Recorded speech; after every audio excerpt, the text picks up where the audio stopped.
2 crows. The second time you took me home, I woke in your bleak white bed and told you of a nightmare. Pulling flies and maggots out of my ears, you drew my head to your chest and said, "You scare me all the time." Yesterday, a pair of crows seemed to follow me around the morning. I looked down at the lone crow tattooed to my arm and thought of your attraction to the aesthetic grace of those birds, their uniform blackness, and my alliance to all things dark. This poem is for the lovers that disappointment has surgically altered, for those whose memory lays them down nightly in their beds like an operating table. This poem is for the blood that taught itself only to run cold and anesthetic. For years, I've been acting like my wrecking ball heart is someone else's lost marble.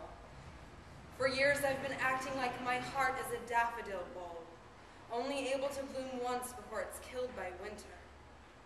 For years, I've been acting like my soul doesn't cry its eyes out and laugh a hole in the wall like a cannon backfire when I notice the simplest sky has its tips dipped in gold and spills out its never-ending confession, and when it's done sharing my tears, swallows the moon like communion. Someday, I'll push my tongue past the pews of your teeth so we can finally have a church to belong to when our mouths meet. I cried that night you told me how your first love stained your heart the color of ruin, and how you look forward to death. I cried because I believe I understand what happens when your body goes home to the earth and the rest of you home to the wind. That night you said it was strange how we both have an affinity for crows. You asked me not to wear perfume so that when I leave, I seem less like a woman and more like a ghost. When I asked you what music you were listening to when you started to fall in love but just couldn't quite, I wanted to play that song for you. Hold your head in my hand like a crystal ball so I could read your eyes. Get past the clouds you put between us. Get past the bullshit so I could hold your heavy head in my terrified hands like a perfect stranger and decide to love. This is for the simple hearts that take poems like triple shots, for the ones who welcome their dying day. This is for you, for the morning when I wake up and tell you my dream, no matter how frightening or filled with blood or sex or apocalyptic flood. I know you might take this poem like a horse pill, but still, I had to say I thought of you yesterday when a couple of crows seemed to follow me around the morning. They seemed like they could have been you and me, because they hardly ever pair off like that. Lines like bees, like ghosts. I wake up still drunk, wine scabs on my lip. Steady stumble to the cafe and I pick the seat at the outside table right next to the grumbling homeless man.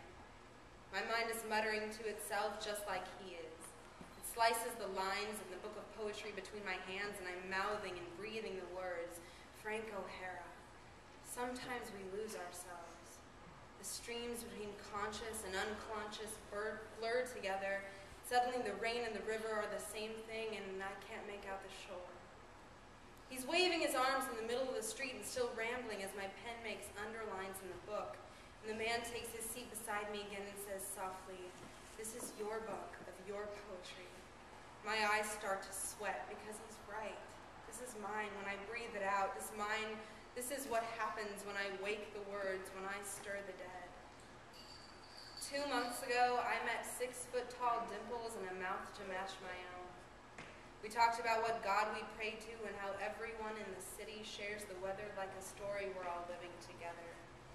He went north and I daydreamed of telling him to take that ring out of his lip and put it on my wedding finger, that I only have one muse and she lives in a red mess in my chest, and if you want to know how to fix me, I make more sense in the dark. And in the morning, the sun will be a huge bell through the window, a car alarm we have no response to, but try to drown out with our own music. Even though he went north to make the mountains purple, I still think about him every day. The final star in a constellation pointed like a compass. This is what happens when I chase ghosts, when I stir the dead. How can I stop believing there's meaning everywhere when the trees in this park spark lose their wings like tearing hundreds of bees. God, say what is hard to say. Give me something before you take it away. Wake his words and give me his vibrato. It comes in heavy shakes. An earth